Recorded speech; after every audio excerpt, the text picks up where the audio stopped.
Hey guys, and welcome to episode 5. It's not a pedestal, but it is a tablet. Doesn't have any signage or anything. But this may be the last time, maybe, that we spend a lot of time around this spot. Because today we're going to start on actually finally building the cruciform building. Now, while 52 stacks of 64 bricks is quite a lot, that has taken a long time to generate. And it may not be enough. The building in question is, as I've mapped it out, what I've done is the floor plans for the cruciform building are absolutely awful. Or rather, the floor plan. Because Googling around trying to find floor plans of the building itself, there's only one that is detailed enough, but even that, the resolution was terrible. So I did a live stream the other day where I just sat there and I translated that terrible floor plan to a pixelated map. Now, the problem with that was that I in an effort to create the detail in the building, I ended up creating the building 3 times larger than it is in real life. In real life, it's about 103 meters squared for the entire profile of the building. But I had drawn it like 390 squared, 380 squared, I think, which is enormous. Absolutely enormous. It was bigger than this biome. So I've also now shrunk the map.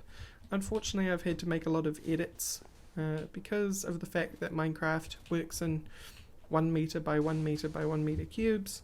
Some detail has been lost, and I've had to make some personal choices in how the building will look.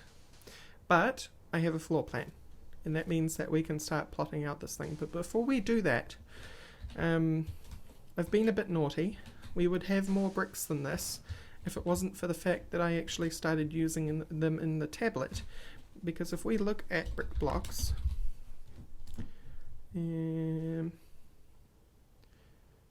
just the normal ones, thanks. Brick. They are 256 energy each, which is a iron ingot each. So this is kind of like a scaled EMC production thing. I've also, in order to keep the Claysonia happy, I had to expand the mana production. We now have 16 hydrangeas and like 21 day blooms. And this pool is very, very slowly filling. So as long as it's gaining, that's good. The most efficient, obviously, would be it not gaining or losing, but that's kind of impossible to do. Maybe with some absolute tuning, which I won't go into, it could be done. I found that, after all, 5 seconds is pretty great, although it has to go between like 4.5 seconds would probably be the best, because this barrel is slowly losing clay. They're full of clay, all of them, but this barrel is slowly losing clay. So when that gets down, it'll have to be put back to 4-second trigger. Now, I want to do something tricky later on with this build, but that won't be in this episode, where it self-regulates. So if this barrel starts to get empty, or is almost empty, then it'll automatically switch up to 4. And if it is approaching full, it switches back to 5. And back and forward from there. And the other thing is that if this barrel is full, which we're going to have to upgrade this barrel at some point, because I want it to be able to hold far more than 64 by 64, if this barrel is full, it'll just shut off the entire brick factory system.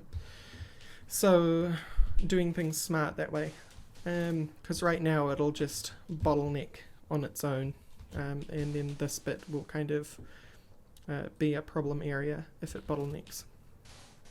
So a couple of things that I did in preparation for today, because of the whole using bricks and all that stuff, I've built a bunch of things. First of all, I made a resonant induction smelter and upgraded it. Of course, using the tablet made that easy, so don't worry, you didn't miss much. But I made that so that I could make steel. The reason that I wanted steel, because this blast furnace right there is a bit too slow. You might have caught a glimpse of it when I was standing around on top of my house and spinning in circles. Is I needed steel to make a multi-block structure. And you'll remember back in like episode 102, I mentioned that I wanted to use the immersive engineering mining stuff. Well, I spent a lot of time last night doing the legwork to get that up and running, which involved steel production, also involved adding 3 more magmatic engines, because this thing sucks power when it's fully upgraded. About 800 RF a tick. I also needed a resin energy cell to be able to power what we have created. And without further ado, this is the monster. This thing here. I'm going to go sleep and then show you it, because damn you, son, you're always going down when I want to show things. Okay. Now, there we go. Alright. So, Excavator. It's currently built. It's not functioning. I just want to build it up so I could show it to you and show that it's prepared. I have all the parts that we need, but we are going to have to move it somewhere and build it up over there.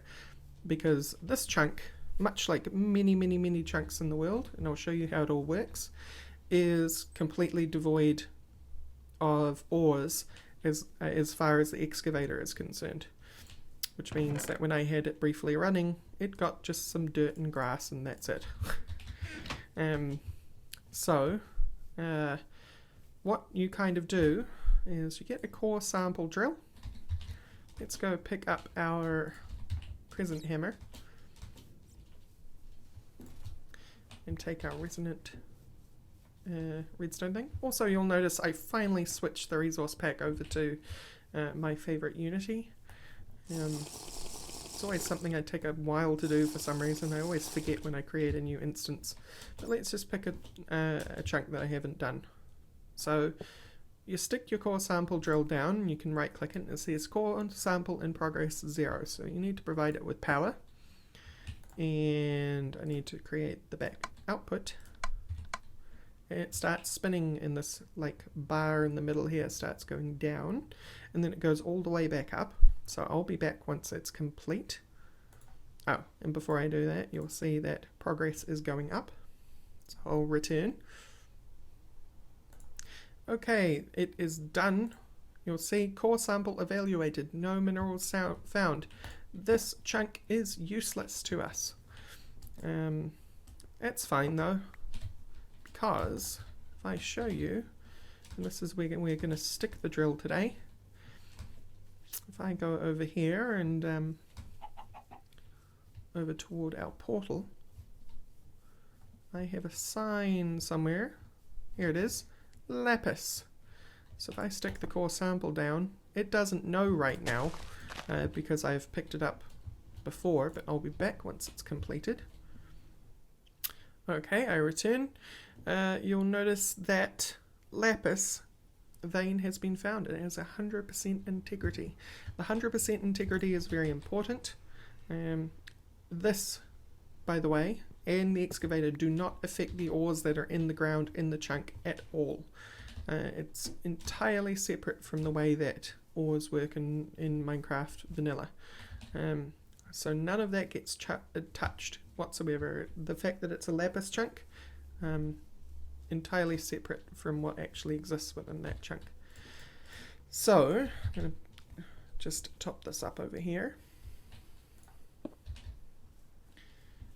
We have a lapis chunk and it has 100% integrity. So we want to look at the engineer's manual. So what does that mean? Okay, first of all, we want to look at the core drill somewhere, mineral deposits, here we go. Tells you how to make a core sample drill. And then over here we have a bunch of tables. As you can see, depending on what the core sampler finds, the chunk is actually comprised of a bunch of stuff. So iron is actually 50% iron, 25% nickel ore, 20% iron, and 5% dense iron. And these tables change depending on what mods you have installed, based on what immersive engineering is integrated with. But if we take a look at our lapis, we've got 65% lapis ore, 27.50% iron ore, 2.5% sulfur ore, and 5% dense lapis ore. And it keeps saying ore because it is actually the ore blocks. It's not going to just dig up product. It's not, when it digs up lapis, it'll dig up the block as if you silk touched it. And here's the kicker of all of this. Now let's go look at the excavator. 100% integrity. Just remember that. If we go over here, as the excavator digs up ores, the yield of the vein slowly decreases, but a vein of minerals can last for 144 days of consecutive digging. Yep. Those aren't real-time days, by the way. Those are Minecraft days. But 144 Minecraft days of consecutive digging is, I think, like a couple of real-life days. I'm not entirely sure. It's a long time, though. You get a ridiculous amount of resources from an excavator, and I love it. So, let's move that beast to where it needs to now live. Let's stick this stuff away. There's a few things I need from this chest. I need some HV wire and my HV connectors. And we want our resonant energy cell. Let's go start taking this thing apart. So here's some HV connectors I had already put on and then just left on because I'm lazy. As soon as you start to take apart a multi-block, bam, reduces down to its construction parts, which is cool. So now we'll just take this apart.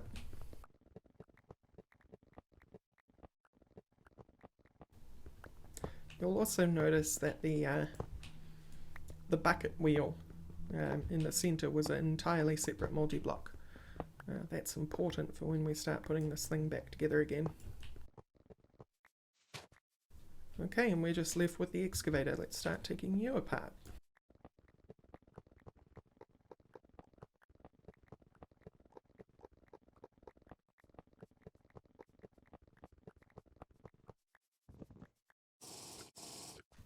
Okay, that is the whole thing in my backpack.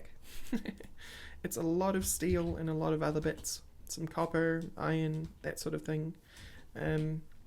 The base is running a bit dry for being able to convert things down to expensive resources, but you'll notice that lapis is really good for us, especially with EE3. Well, it would be almost useless as a ore sample if it wasn't EE3, but because it is EE3 on the server, lapis is stupidly valuable because it is an extremely expensive resource as far as EMC is concerned. You'll know off by heart probably by now that lapis lazuli ore, the block, when you break it, produces a bunch of lapis ore. And the more looting on your digging implement, the more lapis you get. And a single chunk of lapis is worth 864 EMC. So this excavator is going to produce EMC for us, basically.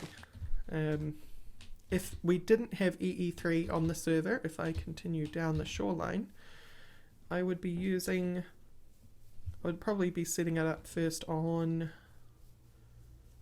there is a chunk here, iron. I found some iron, so this is probably what I would be digging up. But iron is worth 256 per ingot. So we're getting quite a lot more from each little piece of lapis. So let's put this thing together. I don't know it off by heart, so you're going to have to bear with me here. Clear some room. We want excavator. So from the bottom, you want heavy. I think you go something like. We still have to be in the chunk, of course. So it actually has to go here. 1, 2, 3.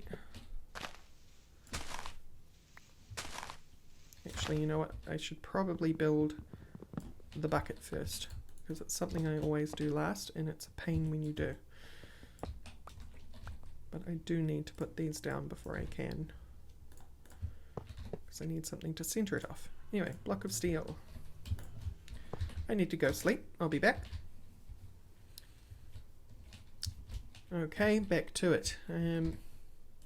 It's annoying. I really do hate it with day shifting all the time. Steel scaffold, and then it's 5. 5. 2.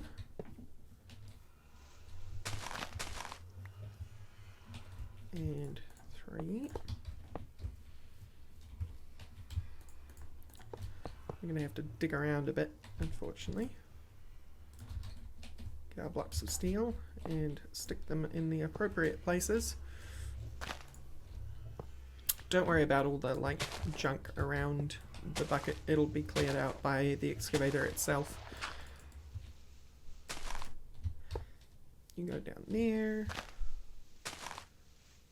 You go there, and one last one way underneath. Should probably be using my pickaxe.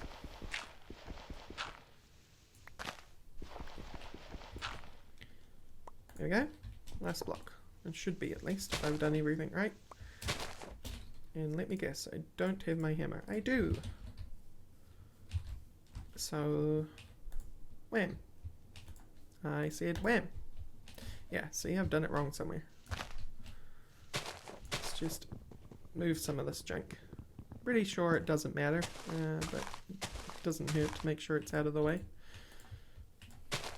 Yep, I've definitely messed up somewhere.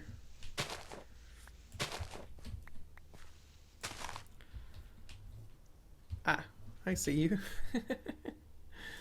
I missed this corner. Is that it? Yes. Okay, we have our bucket wheel. So now we just need to build the thing around it. And I'm going to see if I can remember as much of it as I can. I know that these go like that.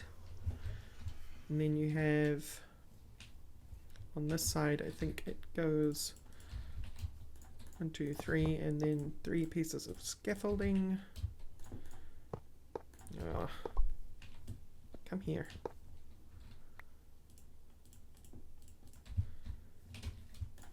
Alright, now what's the rest of it? Because that's the bit that I don't know.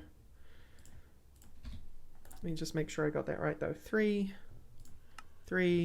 scaffolding. I got that side right. So we want steel blocks. 1, 2, 3. 1, 2, 3. And we want heavy steel heavy on that side.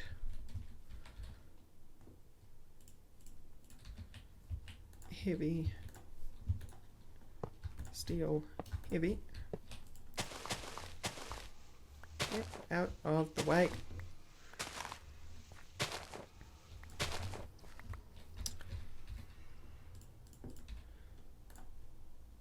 And on the other side we want light, light, light. Light, light, light. And the back 3 are steel, steel, heavy. Steel, steel, no. Heavy. light heavy steel, light heavy steel, and finally heavy steel, heavy steel, hammer. Yeah, got it right first time. Perfect. So now we have the excavator all set up. It just needs to be powered. And the way I've chosen to do this for now is not a permanent solution because it's running off a battery, and that battery only has 80 million RF. I say only because this thing eats 4,096 RF a tick, which is not insignificant.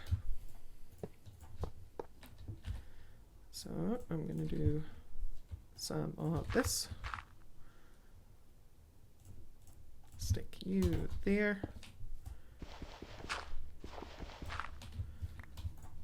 This is the lazy way that I've chosen to cable this thing.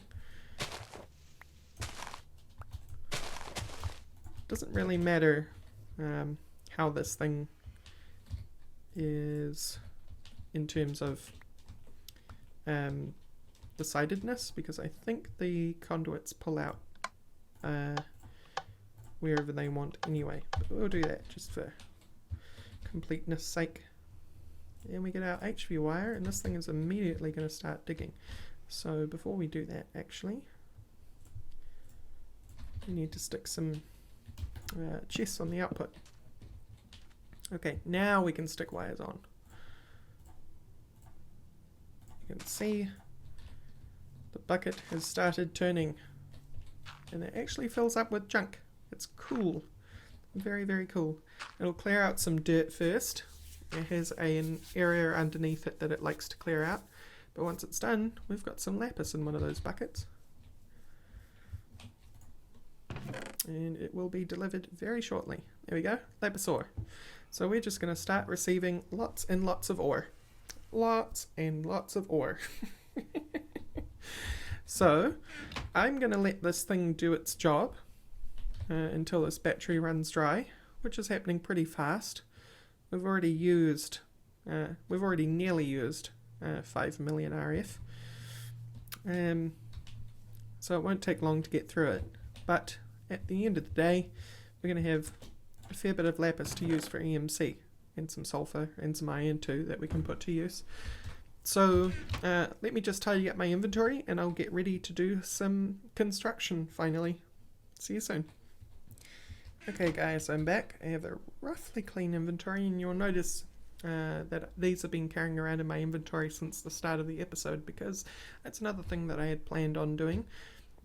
I've started storing my XP a little while ago, just after I finished the last episode with the brick factory.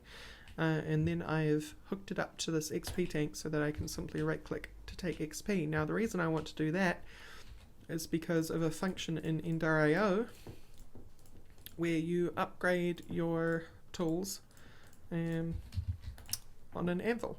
So vibrant crystal, what this does is it activates everything that your armor and tools are able to do in terms of in terms of Ender.io. It takes them from being standard metal armor and tools to being powered. So first one on the chopping block is the helmet, and we need 10 XP, so we're going to need quite a few.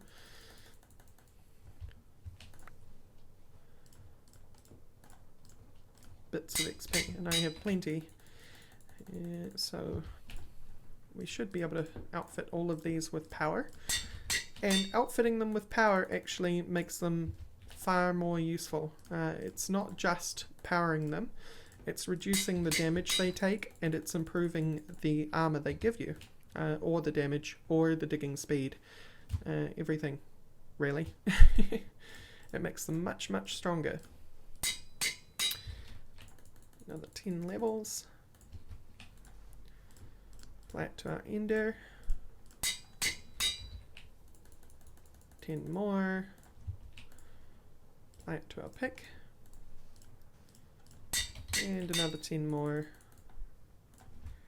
And apply it to our axe. Now, they don't hold an awful lot of power right now, But what you can do is you can see that there's Empowered 2 now available, and you can install a basic capacitor in it. And you can do that for all of the objects.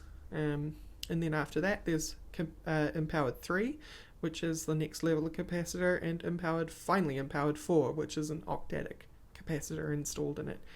And it stores a huge amount of power then. But you'll notice that diamond level protection when powered on the armor, fall damage negated when powered on the boots, naturally, increases skull and ender pearl drops, enderman can't teleport once hit, and plus 2 damage when powered, plus 2.0 efficiency when powered, plus 50% breaking obsidian, plus 50 efficiency breaking obsidian, and plus 2.0 efficiency when powered.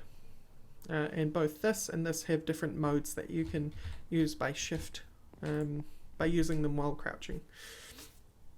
Like the axe takes down entire trees. So let's charge them up. Getting stuck on things. As you can see, they charge very, very quickly because they don't have a huge amount of RF. I can break 10 pieces of obsidian with the pickaxe, according to its tooltip, on a fully powered vibrant crystal pick. You also notice there's other things that you can put on things, like for instance you can put travel or spoon. There is no dark steel shovel, so that's what spoon is. And you need a diamond shovel and 10 levels, which we can sort ourselves out with, and we will probably do. But you can also put travel on it, which basically turns the weapon or the pickaxe into a staff of travel from Ender.io. And of course the armor has a ridiculous amount of other things you can put on it. Flippers, jump, Apiarist shoes, speed, glider wings, goggles of revealing, self-charging solar, night vision, sound locator, you know, the works. This is what I meant by I think that Ender.io is more fun a couple of episodes ago. Right, so we have upgraded that, and I want to put spoon on my pickaxe, so let's get a diamond and a couple of sticks and 10 levels.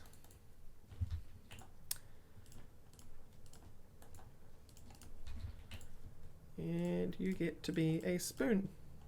Bang. So now I can use this like a shovel. Cool. That's one less tool in the toolbar. So with that in mind, we now need to grab, yes, orange chests everywhere. We now need to grab some bricks. I think I'm actually going to go with the basic bricks. I think they look better than the ones available in Chisel, especially with Unity. So let's grab some stacks of bricks. A few more than that, why not? And let's go find where we're going to start from. Very important bit of the decision making process. So where we're going to start from, I figured would be somewhere over here, because really we want the thing to we want the middle to be around here, really, or more like up here. So maybe this chunk. Let's can I choose to put a waypoint there? No. I actually have to go there first. Terrible. So it's kind of, yeah, I'll stick the chunk, the middle down here, and that will give us our alignment.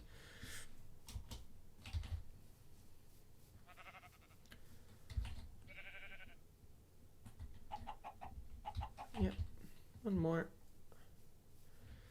Come across.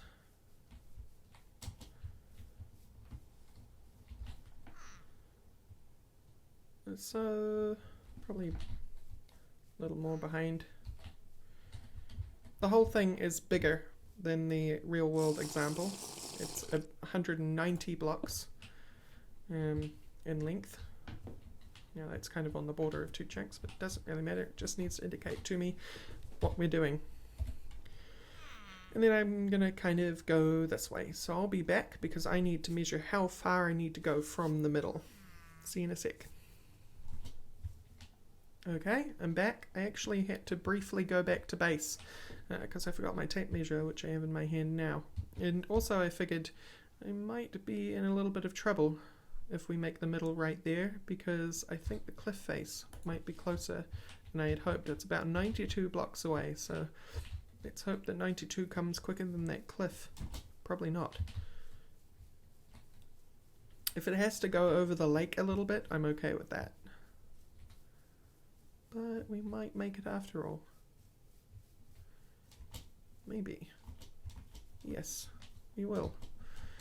And that's actually a fairly decent distance. So if we're going to go with this chunk, is this the chunk we want? Yeah. We're going to go with this chunk. I need to back up to 92 and stick a brick down. Bam. Now 190 from this spot here is the entire length of the structure. Right, so let's take that measurement and run.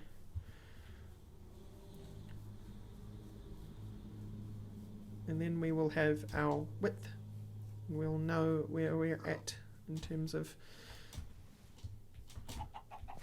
the build.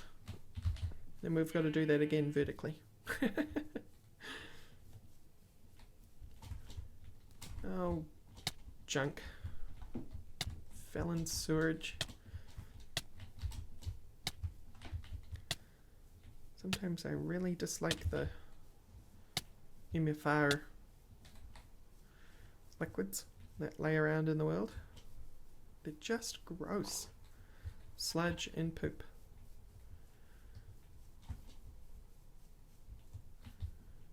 We're nearly there though. We need to go south a bit. Bits of the train keep forcing me off my path. 190. 190. Here. It's our 190. Okay. We have measured that. So it's from wherever this block is to the other one. I'm sure I can find that just fine later. But we also now need to kind of find the corners, because that's the big issue here. Corners. So half and 190 is 45 plus 50. Come on, brain, you can do it. 95. We need to go 95 north. 95 north from here. And the reason we're doing 95 north from here, even though it's going to land us in the lake probably, or just on the other side of the lake, is because we need to know the square area, even though this thing is a cross shape. And the corners are going to be mostly missing. Because I need to know how much I'm digging out and where. So 95. Try and stay aligned with that block.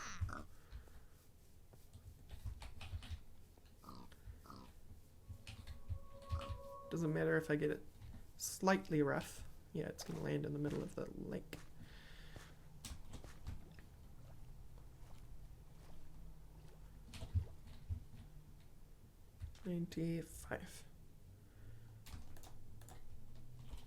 Brick.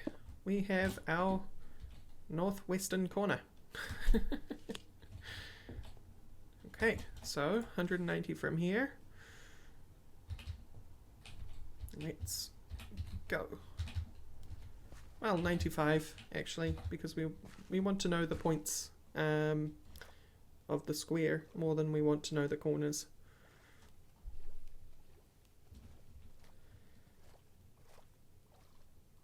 I think 95 is going to land us somewhere in our base actually, by the looks of it. I think our excavator has already finished. Let's take a look. What did you get on 80? Oh, huge amounts of lapis. Okay. See, this is what I'm talking about. If it's just that much in a few minutes, imagine what it would be like after a couple of real-time days. Anyway, let's keep going. 95. 85 is not in the middle of our base, but it's getting close. Cool. That's good, because it's becoming nighttime and may as well go back to base to sleep. Okay, here I am back with our friend the brick, and we want to keep going. Another 95.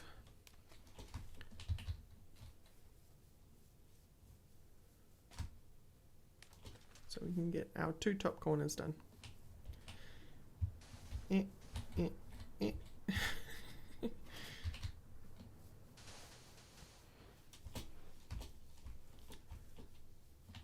Oh. Where are you? There. So, if we went directly south from here, we should run into our original brick. Right? Makes sense.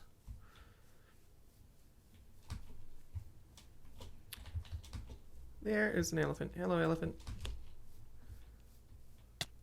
Ow! It's not very nice. It actually hurt a lot.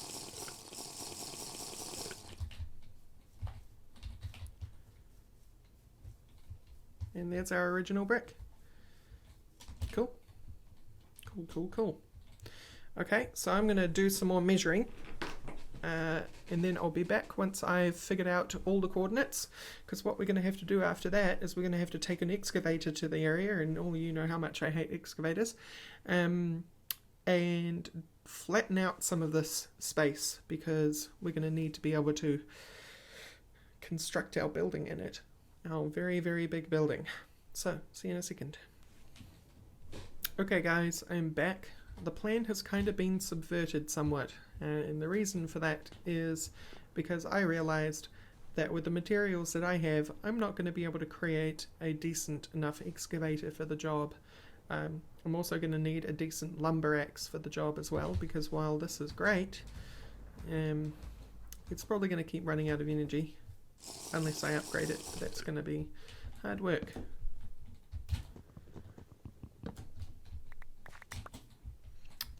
If you can see how much energy that took off that when I did that, you'll get an idea of why that's going to be a problem. So we need to go into the Nether, and we need to do some cobalt and ardite mining. That's okay, Dark Pit can take care of the job, I think. After it's been empowered anyway, so let's go do that. See you on the other side. Okay, in the Nether. I am going to use good old Firebat to get around. So much less health, but I can fly and I'm immune to fire, so, you know, big deal.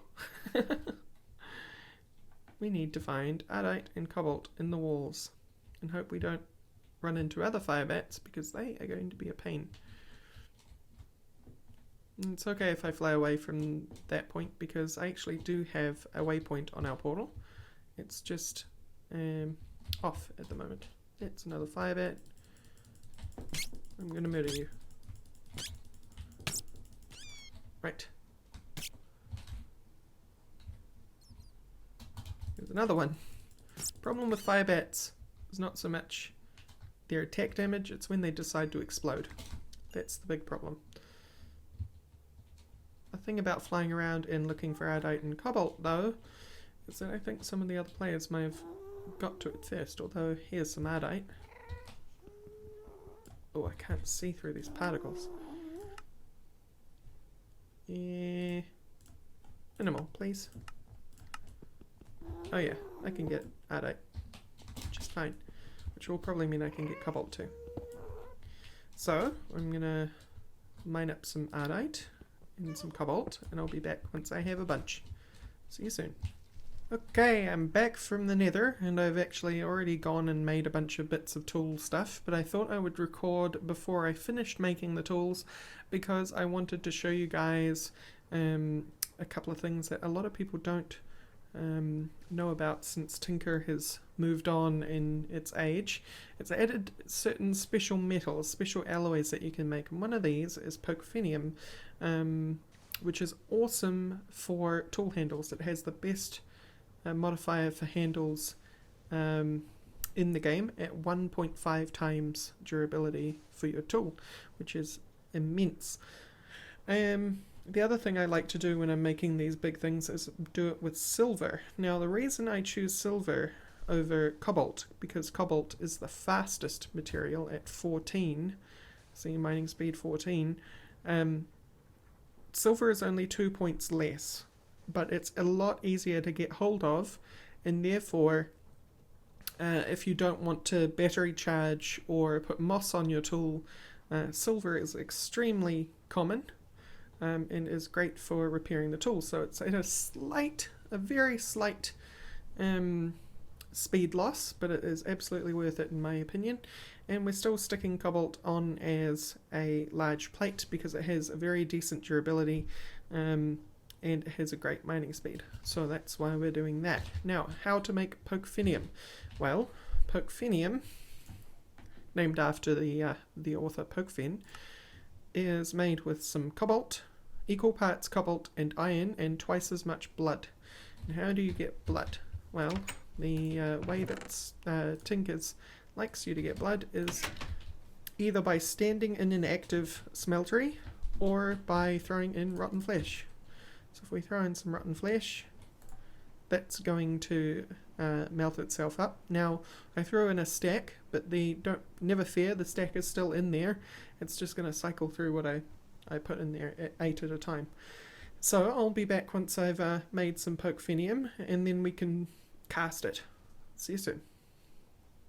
Okay, I am back. I have 12 ingots worth of Porphyrium. It took a while, mostly because of the blood. I ended up having to make the smeltery bigger, so it could process more at a time, because it needed to get through about 7 stacks of rotten flesh before I had enough blood to make the 12 ingots of Porphyrium. But we have it, so now we can just pour ourselves some tools. Here's one. I only need 3 of them, so I do have some extra, I think. Yes, I have about 3 ingots extra.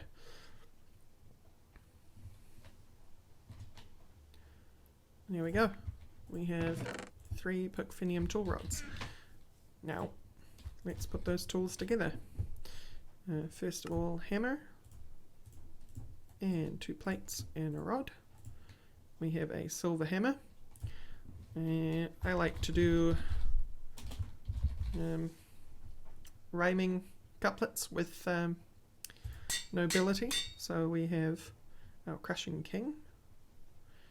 We have our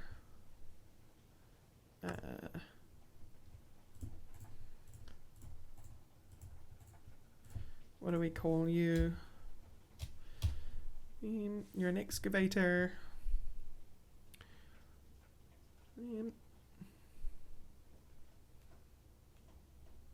That's a hard one. It's a very, very hard one. How about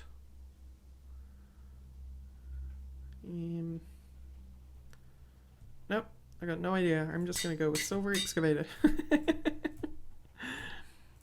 And finally, our lumber axe, which will be called the hacking headsman. Yeah, awesome. So we have the crushing king, the hacking headsman, and the silver excavator. But these are the tools that we needed to do our thing. And what that thing is start digging.